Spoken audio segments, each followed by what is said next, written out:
Oftentimes, I think parents that just live really high-stressed lives never make a connection with their own kids.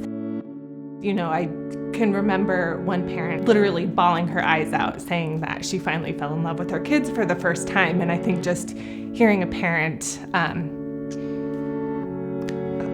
finally being able to say that with their young children, I just think that you have to build trust and relationship early.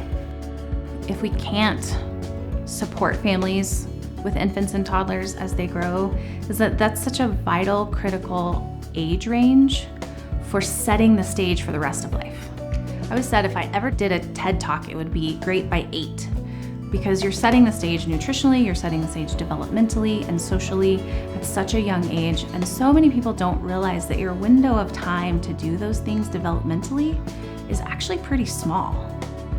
I think one of the biggest challenges that families face with infant and toddler care is just in general, there's not a lot of slots. So in Pagosa, the fact that we only have currently 6 available infant slots, that means there are about 94 other infants where the families are having to patch together care. They're spending upwards of 20% of their income on childcare, and that's just not sustainable.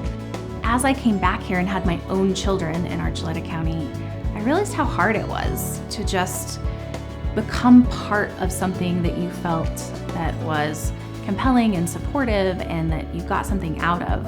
I mean, my kids are now 12 and 13, so we're way far out from that age range, but I vividly remember the feeling and how hard it was in this community. I mean, we have more sidewalks now than we did then, but getting out to take a walk with a stroller was nearly impossible where I lived. So as part of this grant, we were able to find a contractor that wrote a community survey for us, pulling in data from all over the state.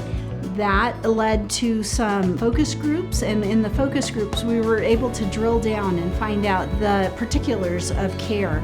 So participating in this funding opportunity was really vital because it allowed us the space to actually think through these things. I think so often organizations get in a space where it's really just about making the wheels turn and getting the product out there and doing all the things. But when you have funding that supports the ability to sit and have conversation, to build strategy, it makes all the difference in the world. And the Early Childhood Council was able to bring us all to the table. As we talk about infant and toddler care, I think it's important to, even though it's only a chapter in many people's lives, that it is so important. In one way, we want to increase infant and toddler spots so that families have more availability of childcare in order to participate in the workforce. But we also know that it's a really isolating time for families.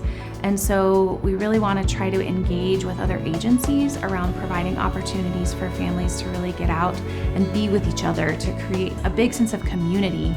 We're helping to solve those problems in order to keep our community strong. We can support families to have better interactions, to have better social support, to have better economic support.